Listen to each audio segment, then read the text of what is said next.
বঙ্গভাষা অতুল প্রসাদ সেন। মোদের গৌরব মোদের আশা মরি বাংলা ভাষা, তোমার কোলে তোমার বলে কতই শান্তি ভালোবাসা। কি জাদু বাংলা গানে, গান গেয়ে দার মাঝি টানে, গেয়ে গান নাচে বাউল, গান গেয়ে ধান কাটে চাষা। ওই ভাষাতে নিতাই গোড়া আনলো দেশের ভক্তিধারা, আছে কই এমন ভাষা এমন দুঃখ ক্লান্তি নাশা। বিদ্যাপতি চণ্ডী গোবিন হেম মধু বঙ্কিম নবীন, এই ভাষারই মধুর রসে বাঁধল সুখে মধুর বাসা। বাজিয়ে রবি তোমার বিনে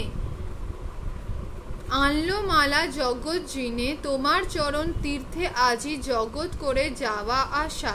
ওই ভাষাতেই প্রথম বলে ডাকুন মায়ে মা মা বলে, এই ভাষাতেই বলবো হরি সাঙ্গ হলে কাঁদা হাসা। কবি অতুল প্রসাদ সেন।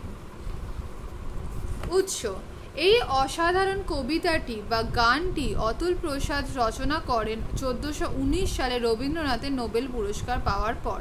তিনি ছিলেন রবীন্দ্রনাথের প্রকৃত গুণগ্রাহী ফ্যান।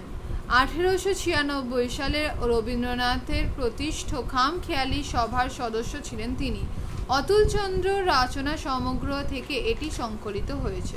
বিষয়বস্তু: এই কবিতায় কবি বাংলা ভাষার প্রতি তার অন্তরের গভীর শ্রদ্ধা নিবেদন করেছেন। বাংলা ভাষা সর্বশ্রেষ্ঠ সর্বকালের গর্বের বিষয় বলে তিনি গর্বিত।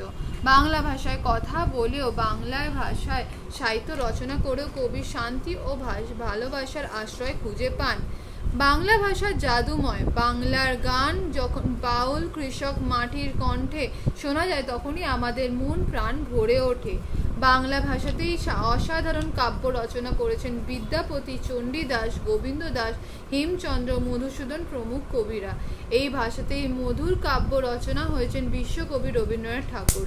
তিনি নোবেল পুরস্কার পেয়ে জগৎ জয় করেন। এই ভাষাতেই কবি মা ডাক ডেকেছেন, আর এই ভাষাতেই হরিনাম করতে করতে একদিন পৃথিবী থেকে বিদায় নেবেন তিনি।